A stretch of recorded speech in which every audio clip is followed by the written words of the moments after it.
Welcome back to another solo lecture, we'll call it, with Josh. I started this whole thing 15 years ago, training youth. I was an athlete. I come from athletic backgrounds. I train youth. That was the way that I started. I grit my teeth. I make all my new trainers coach youth. And what's funny is, over time, I've primarily now started to train adults.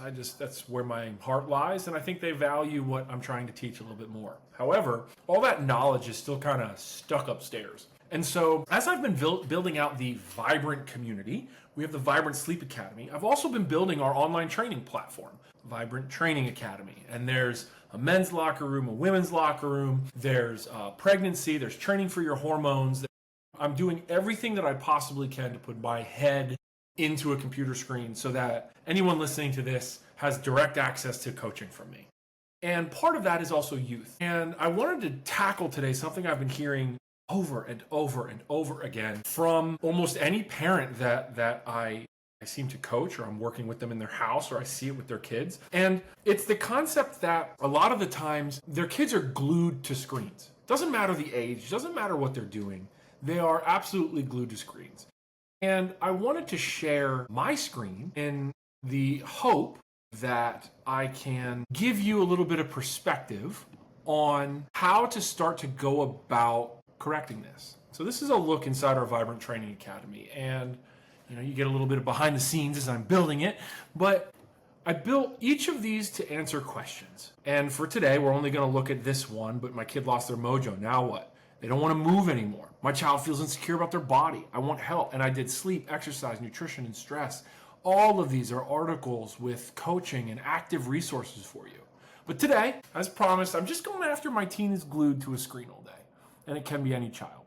So I kind of stepped back and built each one of these based off of the research that I could find, the science that's going on, as well as then some tangible assets for you to really just implement into your life each and every day. And I decided, right, let's tackle the problem, right? Obviously, you're not alone, right? Just telling your kid to go outside or you need to play a sport, forcing them to do it, all they want to do is just dig their heels in and stare at the screen more, play some more video games. As a gamer, I get it. I do the same thing. Every one of these has some assessments, so you can kind of read through this as we're looking at the screen. How bad really is it? Do I need to worry about this in my son or daughter? How many hours per day are they on the screen? Do they check their phone every 5 minutes? When was the last time they went outside? How do they react when asked to take a break? All of these should be kind of weighed into your own kind of headspace, saying, I need to act, or maybe I don't. I know parents that think their kids are on the screen and barely touch it. I know kids that are obsessive about stealing a phone from the parents' locked safe to access the TV. It gets nuts. I want you to be able to have some resources to start to course correct here, right? So let's talk about awareness and why this is happening. What's going on? The main thing that you need to understand is this is all based around dopamine, which is a neurochemical, and it's a neurotransmitter to be specific, and it's basically the positive reward system within the body. And your son or daughter, every time they open their phone, gets a positive reward hit. That's it. The phone is just the vehicle for the drug. It's as if I took a bump of Coke and am addicted to a Coke spoon. Same concept. The phone is not the problem. The dopamine hit consistently, and our youth do not have the systems in place to regulate a heavy drug like that consistently. So we get into heavy dopamine hits, and then you start to see the spirals that happen where they almost become depressed because, like a drug addict, they are overly addicted to positive, hit, and they have no idea how to roll with the punches. How do we fix it, right? We talk about a sedentary spiral. They're getting hit with this dopamine. They're working or at school all day. Then they come home and they just want to sit on the couch. Imagine if I told you on Sunday that you got to sit on the couch for 8 hours and just work on the computer. And then I said, come on, it's time to go for a run. Your metabolism is in the floor. You've gotten your dopamine hits, so you're happy. You've gotten positive feedback. Well, now what? Your body doesn't want to go out and run. Your kids are working the same exact way.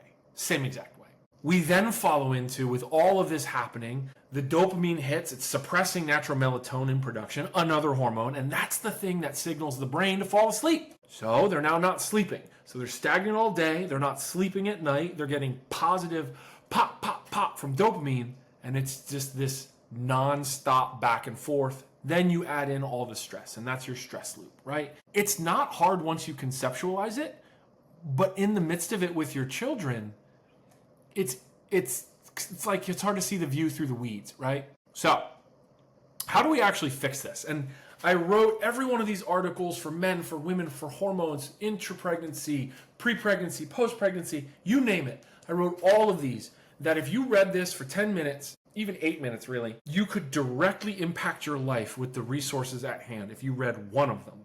There are 150. So the tools are here for you. How do we fix this? First things first, and this is going to be a big pill to swallow. Moms and dads, I'm looking at you, and I have this conversation way too much. Lead, don't lecture.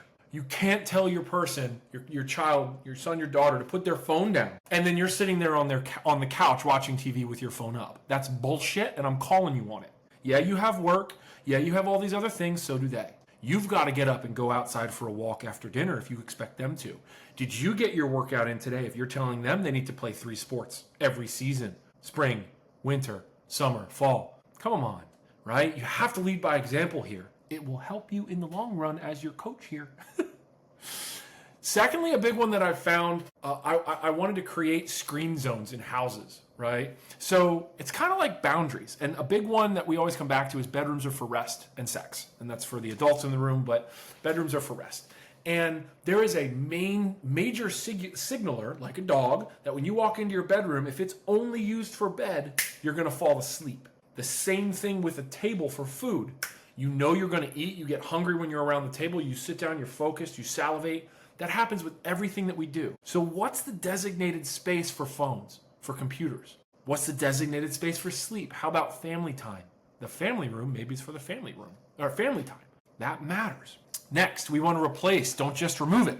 Remember, they're getting this instant pop of dopamine. If it's just like a drug addict, if I come in and rip out the thing that's causing the dopamine hit, the drug hit, they're going to basically go bonkers and go into withdrawal. So, what can you implement that gives them a positive feedback instead of TV, instead of the phone?